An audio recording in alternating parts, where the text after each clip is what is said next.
출애굽기부터 이제 시작되는 내용이 우리가 오늘 살펴볼 이제 강의라고 볼 수 있겠습니다. 지난주까지 해가지고 저희 족장 시대가 마무리가 되겠고요. 이제는 새롭게 지평을 여는 이제 족장 시대 이후에 이제는 하나님께서 이스라엘 국가를 세워가는 그런 과정에 어떻게 보면 이제 기초석이라고도 볼 수 있겠죠.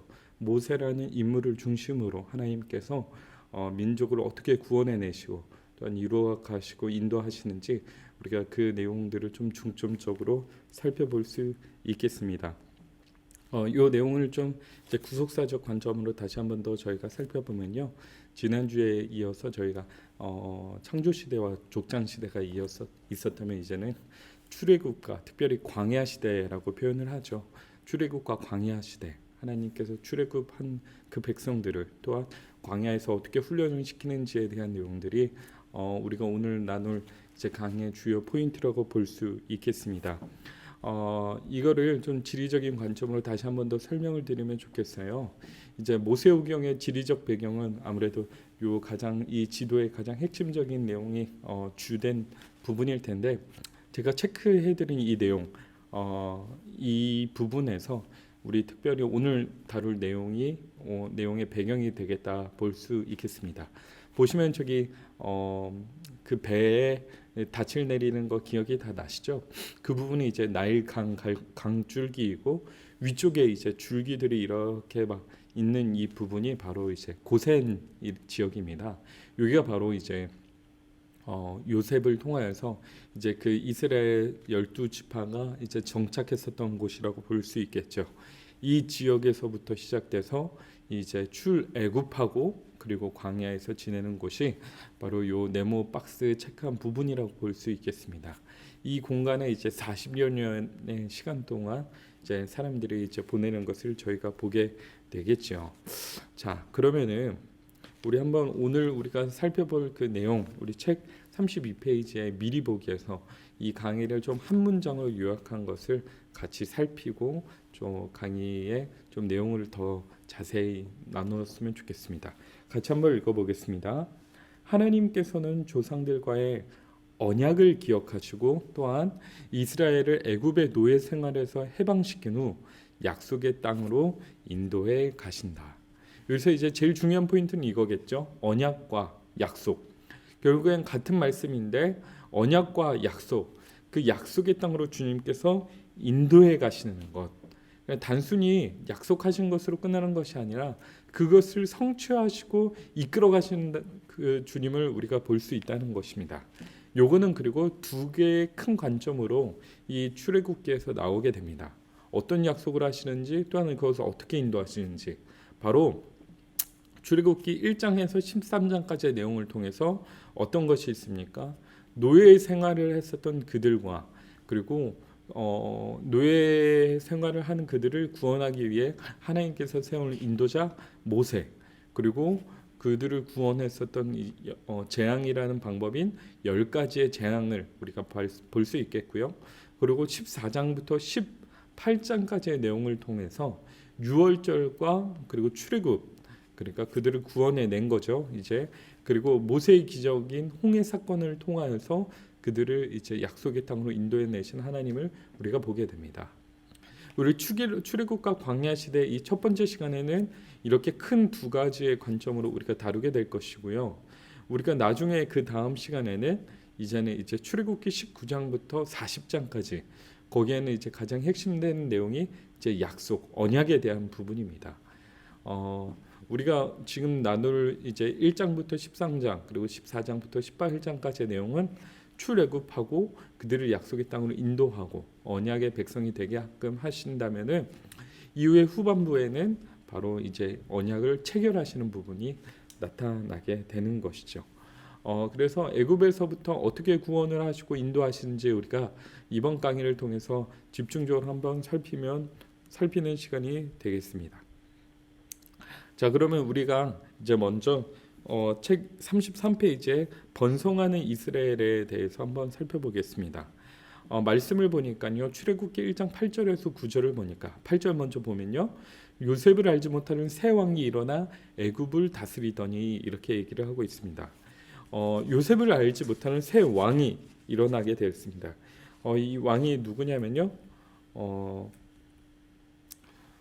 투투모스의 3세입니다. BC 1479년에서 1425년까지 살았던 투투모스 3세가 이제 모세가 맞닥뜨린 왕이고요. 그리고 이제 이 본문에서 얘기하는 거는 이 투투모스 3세의 이전 세대인 투투모스 1세에 대한 이야기입니다. 요 내용까지는요, 요셉에서 이 투투모스 세대까지는 한 번의 이 반란이 있었습니다. 그리고 그 반란이 일어나자 왕조가 새롭게 바뀌게 돼서 투투모스 1세로 이제 왕조가 새롭게 시작이 된 것이죠. 그리고 이때 당시 문화에서 왕조가 바뀌게 되면은요, 어떻게 되냐면 그 전에 있었던 그 모든 역사와 그 전에 있었던 모든 그런 기억들은 이제 리마인드, 그러니까 다시 새롭게 하게 됩니다. 그러니까 그것을 온고이지신에서 다 기억해 주는 것이 아니라 그들 중심으로 다시 재구성하는 것이죠. 어찌 보면은 요셉과 그리고 그로부터 왔었던 그런 은혜와 그런 축복스러운 그런 귀한 나눔들은 이 새로운 왕조에서는 기억되기 어려운 그런 배경이라고 볼 수 있겠습니다. 그렇기 때문에 요셉을 알지 못하는 왕이 나오게 된 것이죠. 시간이 꽤 지나기도 했고 이런 문화가 급변하는 시기가 있었던 것이 바로 이들입니다. 그렇기 때문에 그들 가운데서는 걱정이 있을 수 있었습니다. 요셉을 통해서 은혜로운 아주 좋은 민족이 이 이스라엘 백성이다, 이런 생각보다는 그들이 70명으로 시작했던 그들이 매우 크고 번성하게 되자 이제 걱정이 생기게 된 것이죠. 이들이 우리가 반란으로 이곳에 섰는데 이들 또한 반란으로 이들이 주인이 될 수도 있지 않을까, 우리가 겨우 이렇게 성취한 것을 가져갈 수 있지 않을까, 그런 마음에 불안감이 생기게 된 것이죠. 그래서 투투모스 1세부터 시작해서 이 민족들은 어떻게 하냐면은 고역을 하게 됩니다. 고센 땅에서 이제 이스라엘 백성들에게 이제 노예처럼 짐꾼 부리듯이 부리게 된 것이죠. 바로 이 성화가 바로 그것을 표현하고 있습니다. 갖가지 수모를 이제는 이스라엘 백성들을 겪게 된 것입니다. 그들의 목소리가 너무나도 커서 이제 하나님의 귀에 닿게 되기도 합니다. 아주 핍박하고 그리고 그들의 백성들을 학살하고 또한 남아를 죽이라는 그런 법적 공포 또한 하게 되는 아주 공포 정치를 취한 것이죠. 하나님께서 구원의 필요성을 이 본문 출애굽기 1장을 통해서 보여주고 있습니다. 잘 살고 있었고 또한 번성하고 있었던 이스라엘 백성들이 이제는 무엇인가 구원이 필요하게 됐다는 것을 보여주는 것입니다. 그리고 하나님은 구원이 필요해져서 이제는 울부짖는 그들의 백성들의 목소리를 외면치 않으시고 그들에게 찾아가서 손을 내미십니다. 구원을 하기로 이제 시작하시기로 결정했다는 것이죠. 그 구원이 누구로부터 하나님께서 이루어 가십니까? 바로 하나님의 사람이 모세를 통해서 시작이 됩니다. 모세는 사실 상징성이 있는 인물입니다. 왜 그렇습니까? 그들의 이스라엘 백성들의 고통과 그 아픔과 절박한 상황에 모든 상황 속에서도 은혜로 살아날 수 있었던 게 바로 모세입니다. 왜 그렇죠? 남아들을 다 죽이라는 그런 상황 속에서도 하나님께서 모세를 살려주셨죠. 그리고 그를 통해서 구원을 시켰다고 하는 것은 철저하게 이루어 가시는 하나님의 구원의 방법과 계획이 있음을 보여주는 반증이기도 했습니다. 또한 원수의 궁, 그러니까 그 이스라엘 백성들을 핍박하고 그들을 죽이라고 했었던 그들의 원수였던 투르모트 1세, 2세, 3세의 그 궁전에서 살아갔던 게 모세였죠. 자, 그걸 보면서 우리는 하나님의 놀라운 구원의 섭리의 역사들을 바라볼 수 있게 합니다. 또한 이스라엘 백성들은 상상도 할 수 없는 방법으로 주님께서 구원을 하시는 것을 우리는 보게 되는 것이죠. 준비된 하나님의 사람, 하지만 그에게도 참 고난이 있었고 어려움이 있었죠. 그렇지만 그것을 하나님께서 이루어 가시고 이끌어 가시는 것을 우리가 보게 됩니다. 자, 하나님께서 이제 모세를 통해서 이제 스스로 있는 자다 이렇게 광야 가운데 있는 그에게 이제 찾아가셔서 이렇게 말씀하십니다. 또 이르시나 나는 내 조상의 하나님이니 아브라함의 하나님, 이삭의 하나님, 야곱의 하나님이라. 모세가 하나님 뵙기를 두려워하여 얼굴을 가리매 이렇게 말씀합니다.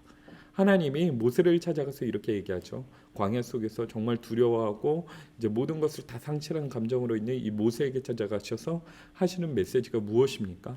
나는 너의 아브라함의 하나님, 이삭의 하나님, 야곱의 하나님이 이제 내가 너의 하나님이 되기를 원하다. 이렇게 얘기하시는 거죠. 자, 굳이 하나님께서 이렇게 하신 말씀이 무엇입니까? 그냥 찾아가셔서 나는 스스로 있는 자다. 내가 너를 통해서 구원을 할 거다. 이렇게 얘기하면 되지. 굳이 이렇게 자기소개를 하는 이유가 무엇이죠? 그것은 지금 모세와의 만남이 단순히 즉흥적으로 그들에게 구원이 필요해서 하는 것이 아니라 예초부터 있었던 하나님의 언약을 지금 이루어 가겠다라고 하시는 하나님의 뜻과 계획이 있었기 때문입니다. 단순히 그들이 불쌍해서 구원하는 것이 아니라 하나님의 섭리와 계획 안에서 특별히 하나님의 언약의 그 선상에서 이 모든 것이 이루어지고 있음을 모세에게 보여주고 이 성경을 바라보는 백성들에게 나누고자 하심이 주님의 뜻이었다는 것을 우리는 보게 됩니다. 따라서 하나님의 사람인 모세를 통해서 주님께서는 단순히 구원을 이루시는 것이 아니라 언약을 이루어 가시는 것을 우리는 바라보아야 합니다. 그래서 이렇게 말씀하시죠. 창세기 17장 7절과 8절입니다. 내가 내 언약을 너와 사이에 두어 크게 번성하게 하리라 하시니. 이게 무엇이에요? 모세에게 뭐라고 말씀하세요? 내가 내 언약을 나와 너 사이에 뒀다. 그러니까 주님께서 모세를 통해서 구원하신 것은 구원의 방편과 구원의 계획을 이루심이기도 하지만 언약을 성취하는 것이다라는 것을 우리는 놓치면 안 됩니다. 그 언약에 처음으로 가면 뭐예요? 여자의 후손을 통해서 그들을 구원하고자 하셨던 하나님의 뜻, 그것을 이어서 아브라함을 세우시고 내가 너를 복이 되겠다라고 하셨던 하나님의 그 언약, 그 언약이 이삭에게, 야곱에게, 요셉에게 이어지고 이제는 모세에게 이어지고 있음을 우리는 기억해야 합니다. 언약의 관점으로 성경을 볼 수 있어야 하는 것이죠. 그리고 17장 8절에 이렇게 얘기합니다. 내가 너와 내 후손에게 내가 거류하고 있는 이 땅, 곧 가나안 온 땅을 주어 영원한 기업이 되게 하고 나는 그들의 하나님이 되리라. 주님이 모세를 만나서 뭐라고 말씀하셨죠? 아브라함의 하나님, 이삭의 야곱의 하나님, 요셉의 하나님 이렇게 말씀을 하셨죠. 그랬던 하나님께서 이제는 모세에게 또한 이스라엘 백성들에게 뭐라고 말씀하시는 거예요? 내 후손에게 내가 이렇게 얘기한다. 나는 그들의 하나님이 되리라. 아브라함 하나님이, 이삭의 하나님이, 야곱의 하나님이, 요셉의 하나님이 이제는 모세의 하나님이 되고 그리고 지금 광야길을 걸어가고 있는 이 이스라엘 백성들의 하나님이 되겠다 이렇게 얘기하는 겁니다. 단순히 과거의 성경에 있었던 그 하나님이 아니라 지금 이 순간을 살아가는 나의 하나님이 되어 주시겠다. 이게 무엇을 말하는 거예요? 언약은 과거에 있었던 것으로 끝나는 것이 아니라 지금도 이루어지고 있다는 것을 우리는 기억해야 합니다. 그렇다고 한다면 오늘 이 순간을 살아가는 우리에게도 마찬가지입니다. 성경을 통해서 우리는 하나님께서 모세에게, 야곱에게, 이 백성들에게 무엇을 이루었는지 우리는 봅니다. 그런데 그것으로 끝나는 것이 아니라 지금 이 순간을 살아가는 우리에게도 주어졌던 약속이 바로 이 구약 성경에서 하나님께서 이루시는 그 약속이었음을 우리는 살펴보아야 한다는 거예요. 우리는 아주 오래전에 출애굽 시대에 성경을 읽어갑니다. 그것을 배우는 것이죠. 이거는 지금 나와 이 파노라마 성경을 읽어가는 우리와 동떨어진 내용이 아니라 지금 이 순간에도 연결지어 우리에게 은혜로 다가오는 하나님의 메시지라는 것을 보아야 합니다. 잠깐 정리를 해볼까요?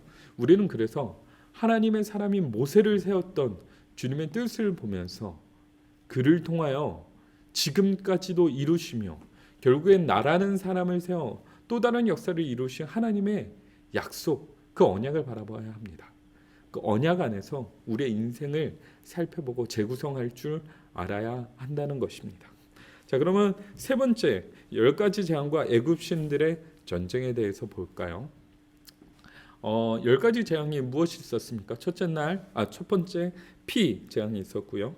두 번째 개구리 재앙, 세 번째 이 재앙, 네 번째 파리 재앙, 다섯 번째 가축의 죽음 재앙, 여섯 번째 무엇이 있습니까? 악성 종기 재앙, 일곱 번째 우박 재앙, 여덟 번째 메뚜기 재앙, 여덟 번째 흑암이 갇히는 재앙, 열 번째 이제 모든 처음 태어난 것들의 죽음이 일어나는 그런 재앙들이 있었죠.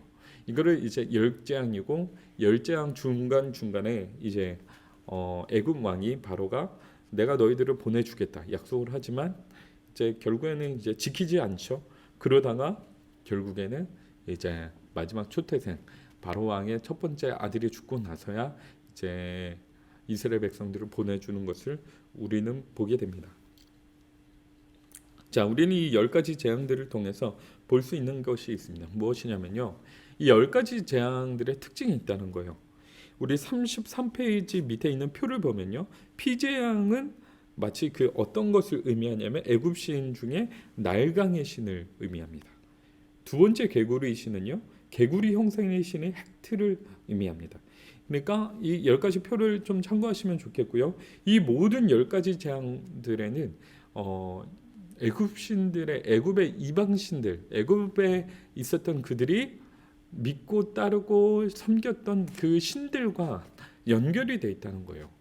자, 이것들을 통하여서 재앙을 내렸습니다. 이게 무엇을 의미하냐면요, 그 모든 그들이 믿는 신들보다 하나님이 제일 우선이다.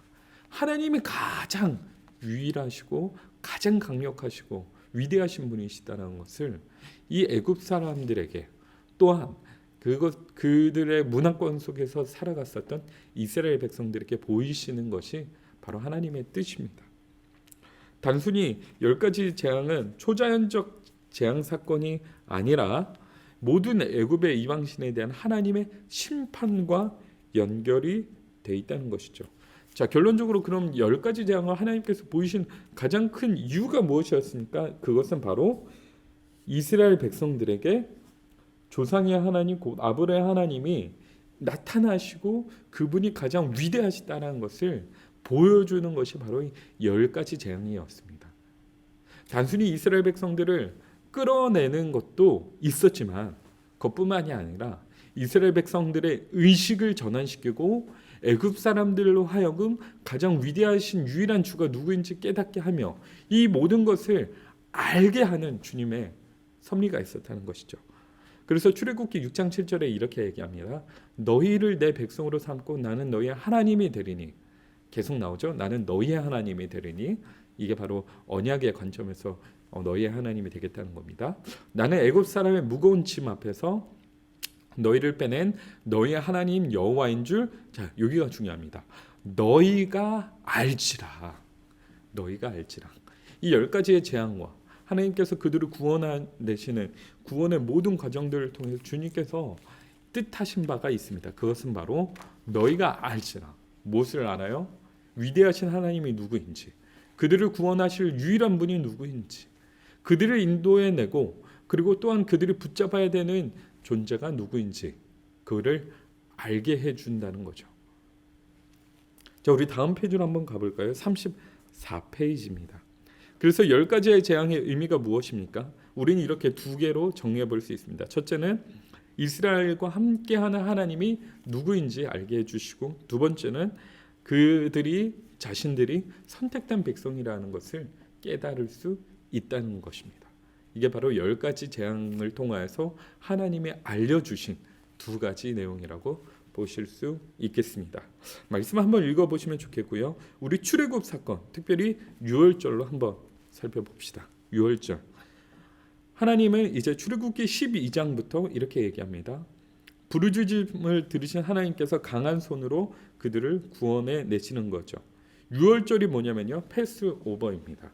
그러니까 초태생이라고 하죠. 이게 쉽게 얘기하면 처음 태어난 것들입니다. 처음 태어난 것들을 다 죽게 하는 마지막 10번째 재앙이 이루어졌습니다. 하지만 하나님께서 이스라엘 백성들 중에서 문설주의 어린 양의 피를 바른 것, 그들은 이제 이 초태생의 모든 죽음의 재앙 앞에서 넘어가는 은혜가 있었습니다. 자, 이것이 어떤 것을 의미합니까? 이것은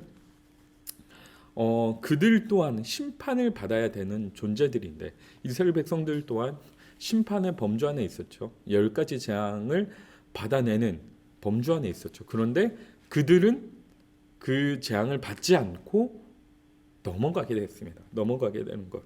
그거를 바로 유월이라고 하죠. 유월, 넘어가다, 패스 오버라고 합니다. 자, 어떻게 그들이 그럴 수 있었을까? 그리고 여기에 의미가 무엇인가? 여기의 의미는요, 결론적으로는 우리가 그 지난번 시간에 배웠었던 이 언약을 이해하는 두 가지 관점이죠. 바로 심판과 구원. 심판에는 구원이 같이 있다. 구원에는 함께 심판이 있다. 이것의 관점으로 우리는 이해해야 합니다. 이때 당시에 10가지 재앙이 부어질 때 이스라엘 백성들과 또한 애굽 백성들에게는 심판이 동시에 이루어졌습니다. 동일하게 이루어졌죠. 만약에 이스라엘 백성이라 할지라도 이 말씀을 신뢰하지 않고 문설주의 피를 바르지 않았다면 그들은 죽게 됐을 거예요. 그들의 첫 번째 자녀든 생명이든 다 죽었을 겁니다. 동일하게 이 재앙의 범주 안에 들어간다는 것이죠. 그런데 그들은 재앙의 심판의 범위 안에 있지만 구원을 받았어요. 그 이유는 어린 양의 피 때문입니다. 그들이 잘나서가 아니에요. 오로지 어린 양의 피 때문에 구원을 받았다는 거예요. 이게 바로 십자가의 그 은혜를 계속해서 구약에서부터 얘기해 주는 겁니다. 십자가는요, 구원이기도 하고 심판이기도 합니다. 그걸 믿는 자들에게는 구원을 받게 하고 그거를 믿지 않는 자들에게는 심판이 내려지는 것이죠. 고린도전서 5장 7절에 이 의미를 이렇게 정리합니다. 너희는 누룩 없는 자인데 새 덩어리가 되기 위하여 묵은 누룩을 내버리라.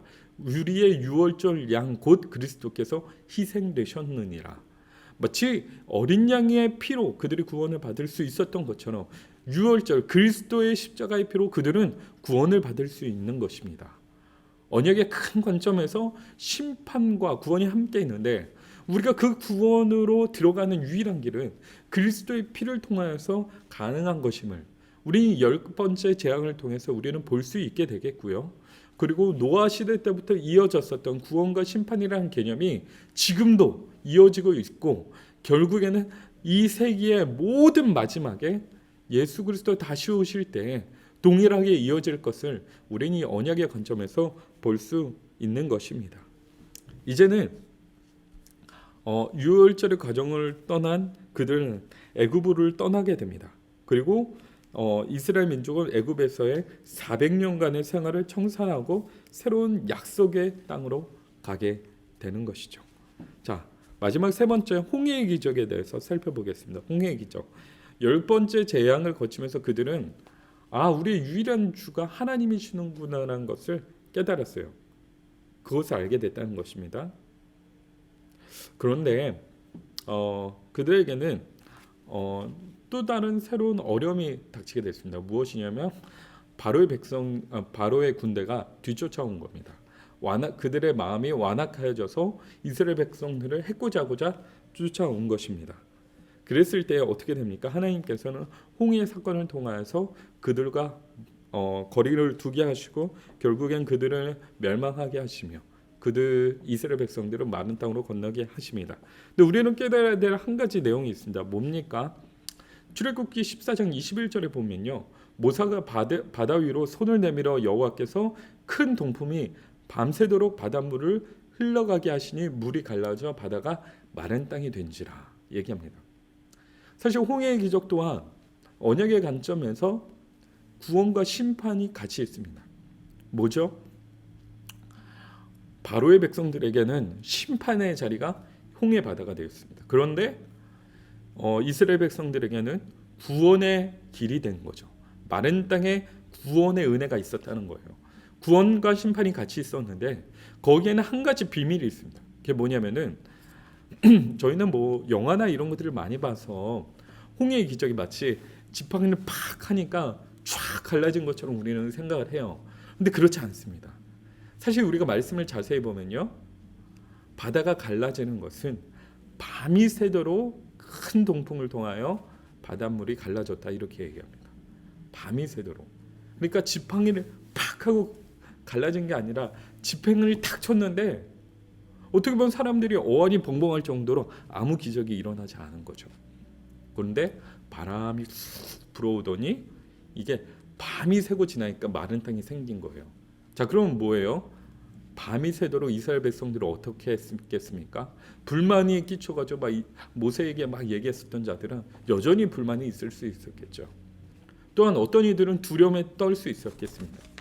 지금 저쪽에서는 불기둥을 하나님께서 애굽 백성들을 막고 있지만 언제 저게 사그라들지 모르고 눈앞에 홍해는 뭐 쉽게 갈라질 기미를 안 보이니까 두려운 것이죠.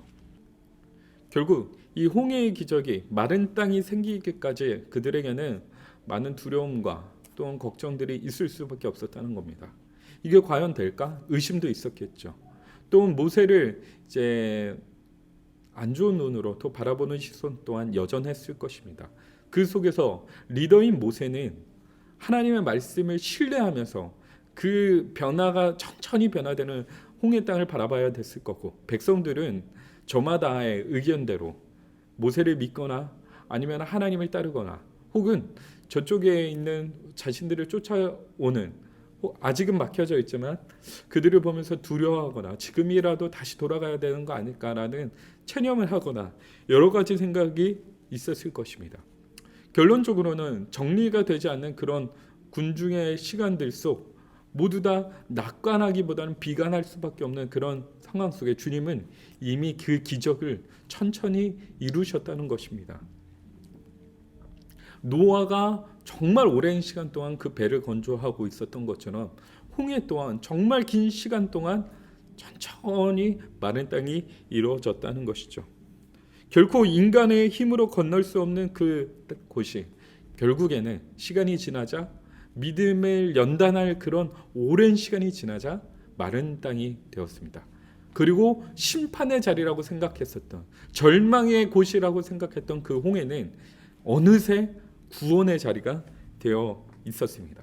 하나님께서 우리에게 역사하시는 것이 바로 이것입니다. 약속하셨고 인도하셨다면 우리에게는 철저한 순종과 신뢰만이, 확신만이 필요한 것입니다.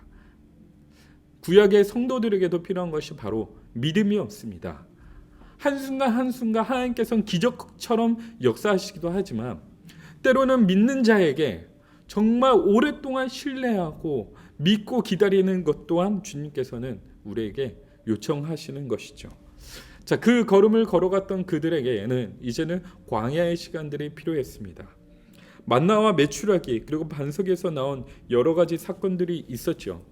이 사건들을 통하여서 주님은 불기둥과 구름기둥으로 때로는 그들을 인도하시고 때로는 만나와 메추라기로 그들을 먹이시며, 그리고 전혀 나오지 않는 그런 반석에서 물이 나오게 하셨습니다. 생수를 허락하신 거죠. 홍해를 건너었다고 해서 구원이 끝나는 것이 아니라 이제는 우리가 승리했다라고 해서 마무리된 것이 아니라 그럼에도 불구하고 그들에게 시련이 있고 광야의 길이 필요했다는 겁니다. 자, 이것들을 통해서 우리는 무엇을 느낄 수 있습니까? 이것들이 의미하는 바가 무엇이죠? 불기둥과 구름기둥을 통해서 이 속에서만 그들이 살아갈 수 있었습니다. 또 만나와 메추라기를 통해서 이스라엘 백성들은 먹을 것 또한 주님을 통해서만 의지할 수 있었습니다. 목이 마르고 더 이상 마실 물이 없어서 죽게 되자 결국에는 전혀 가능하지 못할 것 같은 이 돌무더기 속에서 생수가 흘러 넘쳐 나오게 됩니다.